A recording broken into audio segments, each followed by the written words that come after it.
अस्सलाम वालेकुम, मेरा नाम है फैसल इकबाल और आप देख रहे हैं ग्लोबल इन्फॉर्मेशन टीवी। आज की इस वीडियो में हम जापान की लेटेस्ट वीज़ा इन्फॉर्मेशन के बारे में बात करेंगे कि अगर आप 2025 में जापान के लिए अप्लाई करना चाह रहे हैं, उसका वीज़ा हासिल करना चाहते हैं, तो आपको क्या क्या करना होगा और आपको क्या क्या डॉक्यूमेंट्स जो है वो रिक्वायर होंगे और आपको इस साल कितने चांसेस हैं कि आपको वीज़ा मिलेगा।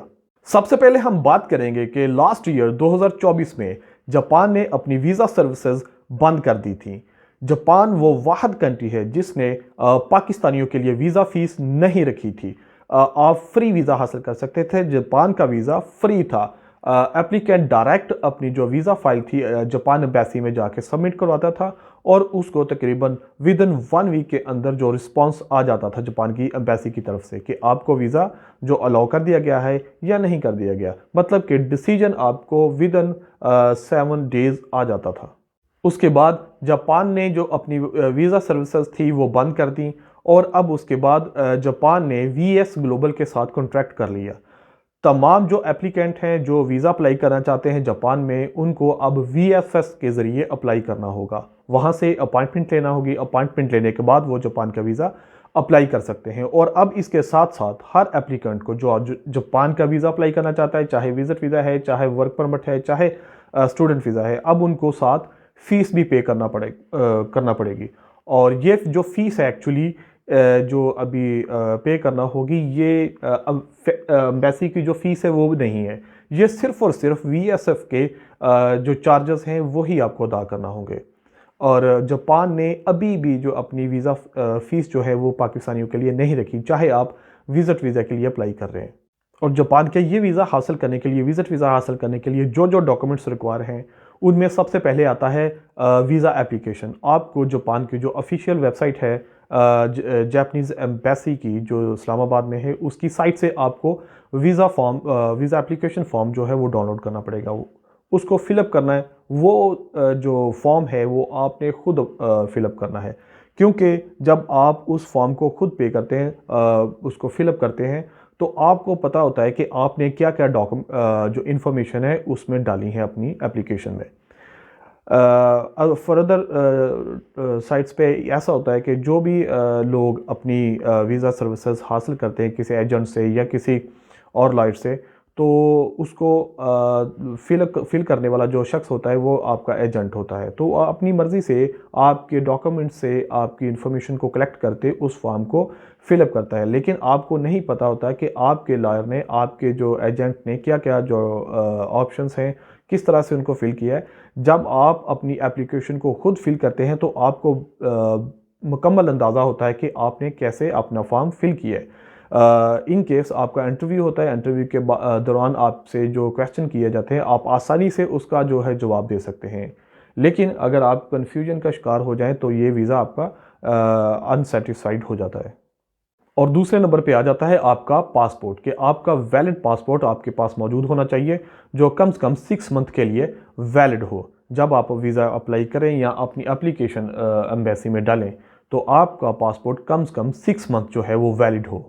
और नंबर 3 पे आपकी आ जाती हैं फ़ोटोग्राफ्स। आपकी फ़ोटोग्राफ पासपोर्ट साइज की फ़ोटोग्राफ होनी चाहिए और उसके अंदर आपको जो फेस है वो क्लियर होना चाहिए। सम टाइम ऐसा होता है कि जिस स्टूडियो से आप अपनी फ़ोटोज़ जो है वो बनवाते हैं, वहाँ पे एडिटिंग की जाती है और आपके फेस को थोड़ा सा क्लियर करने की कोशिश की जाती है। इस तरह से आपने नहीं करना, वो फ़ोटोज़ आपकी जो है वो रिफ्यूज़ हो जाएंगी। इस तरह से आपका जो अपॉइंटमेंट टाइम है वो भी ख़राब हो सकता है या आपकी अपॉइंटमेंट भी ख़त्म हो सकती है, क्योंकि उस दौरान आपके डॉक्यूमेंट्स कंप्लीट नहीं होंगे। क्योंकि किसी भी एप्लीकेंट के लिए मज़ीद इंतज़ार नहीं किया जाता, उसको दोबारा अपनी जो अपॉइंटमेंट है वो बुक करवाना पड़ेगी। इसलिए अपने तमाम डॉक्यूमेंट्स जो हैं वो अच्छे तरीके से आपने पूरे करने, ताकि जो अपॉइंटमेंट का डे है उसके दौरान आपको किसी किस्म की कोई मुश्किल ना हो। और तीसरे नंबर पे आ जाती है आपकी नेशनल आइडेंटिटी कार्ड जो है आपका CNSC, उसकी कॉपीज़, आपकी कॉपीज़ फ्रंट साइड से और बैक साइड से क्लियर होनी चाहिए। और चौथे नंबर पे आ जाता है आपका प्रूफ ऑफ अकोमोडेशन, कि आपने प्रूफ करना है कि आप वहाँ पे कितने दिन के लिए स्टे करने के लिए जा रहे हैं। जितने भी दिन का आपका स्टे है, 15 दिन का, 20 दिन का या एक माह का आपका स्टे है, उसके दौरान आपने उनको प्रूफ देना है कि आपके पास ये होटल बुकिंग है।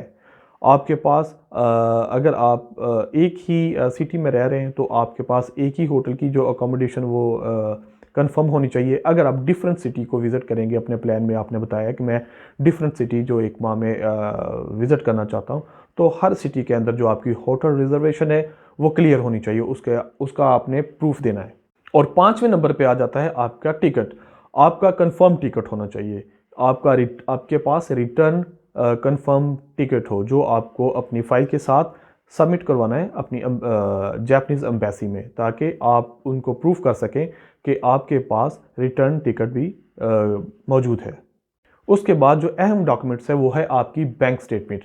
अगर आप 10 दिन का स्टे कर रहे हैं वहाँ पे, जापान का आपने प्लान 10 दिन का दिया है, अगर 20 दिन का दिया है या एक माह का आपने प्लान दिया है, तो आपको शो करवाना होगा कि आपके पास इनफ फंड्स जो हैं वो मौजूद हैं, कि आपने जो अकोमोडेशन वहाँ पे ली है आपने उसको पे कर दिया है या नहीं कर दिया, या वहाँ पे आप रहने के दौरान आपका पर डे के हिसाब से कितना खर्चा आएगा।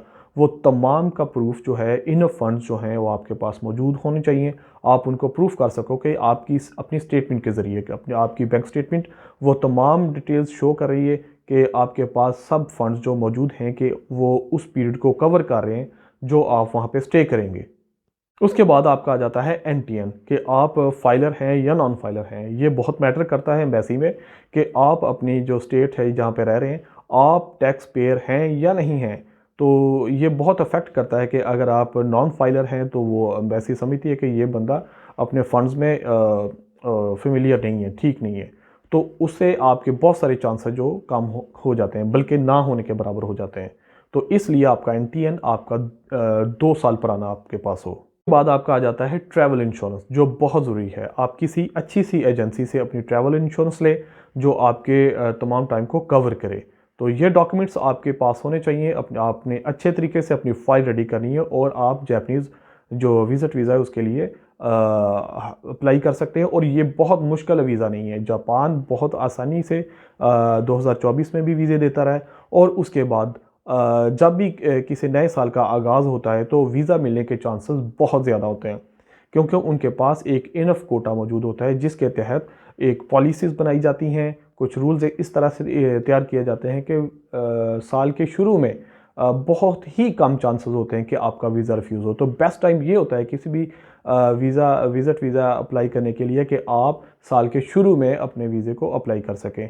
और उसके बाद कुछ लोगों का ये ज़हन होता है कि हम साल के लास्ट पे अप्लाई करें, उसमें बहुत सारे प्लान जो है वो डाल दिए जाते हैं, लेकिन जो बेस्ट टाइम है वो साल के शुरू के जो दिन है, टाइम है, महीने हैं, उसमें आप अप्लाई कर सकते हैं। तो ये बड़ा अच्छा मौका है कि आप इस वक्त जापान के लिए विज़िट वीज़ा अप्लाई कर दें।